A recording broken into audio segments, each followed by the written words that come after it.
All right, so I'm obviously not here. And like I told you last week or 2 weeks ago, I was gonna make this video. This video is designed for you to understand what you're gonna be doing the next 2 days. Yes, you have a substitute teacher, but what I need to make sure you do is stay focused on drawing your still life. What is a still life? Well, for those of you that don't know, it's just something that doesn't move. Now, it's called a still life specifically for a reason. I don't want you to touch this. Don't move it. Don't have anybody mess around with any of the stuff on this table. This table should be exactly as I left it when I get back. Okay? So there's video evidence of what it looks like currently. So make sure that you don't mess around. Don't make a mess. Don't touch the table. All you need is a pencil and paper. For the first and second period, this is your post-test. For the rest of you, this is the first time that you've done a still life. So I want you to showcase all the amazing things that you have learned how to do and make sure you follow the instructions. Here are the instructions. You'll notice that this table is 360. You can choose anywhere in the classroom to sit. I would prefer that you stay next to your assigned seat or in your assigned seat if at all possible. There are drawing boards for those of you that want to be able to turn around and have a hard surface. Make sure that if you get a drawing board out, you put it back. They're right here. So make sure if you get a drawing board out, you put it back. We are going to utilize something that we've learned how to do, and that's to frame up your image. You're gonna zoom in, and I'll show you what I mean.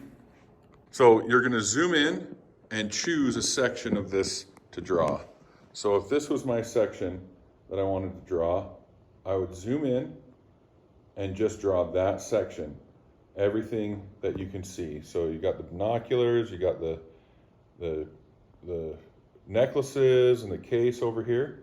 That's one example. You could do it and switch it so that it's portrait and zoom in. Make sure you get that section, whatever you want to do. Now, obviously, you will, if you have a cell phone, you can take a photograph, but you can't use the photograph or take it until I get back. I want to see what you can do without a phone. So one of those things that you need to do is use your hands, and you're going to use your viewfinder here. So I'm going to show you how to do that in just a moment. All right, so if I'm sitting right here looking at this section, I'm actually going to reach my arms out as far as they can go, and I'm going to create a box. And this box, I'm going to shape up into the shape of my paper, which is about right there. Then I'm going to look, and I'm going to move it in and out until I find the perfect part that I want to draw, right there. Well, let's get it right there. Okay, so there's, 6, 7, 10 items, whatever, but it's just this section. So I'm going to look through my hands to find that and only draw what I can see in my frame that I made with my hands. You can make it bigger, you can make it smaller. You can make it bigger, you can make it smaller. So there's ways to frame it up. And that's how you're going to find which section of this that you want to do, which area. And you're going to do that from your seat. I don't want you to move unless you're totally, well, first of all, roll has to be taken, and then you can move and find a spot that you're totally sold on. So if you're like, oh, I love this section, or I love this side over here, okay? So that's what I want you to think about. Make sure that you listen to what the sub has to tell you.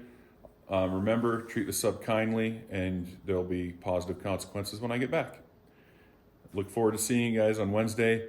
Hope you had a great spring break, and hope you enjoy doing your still life.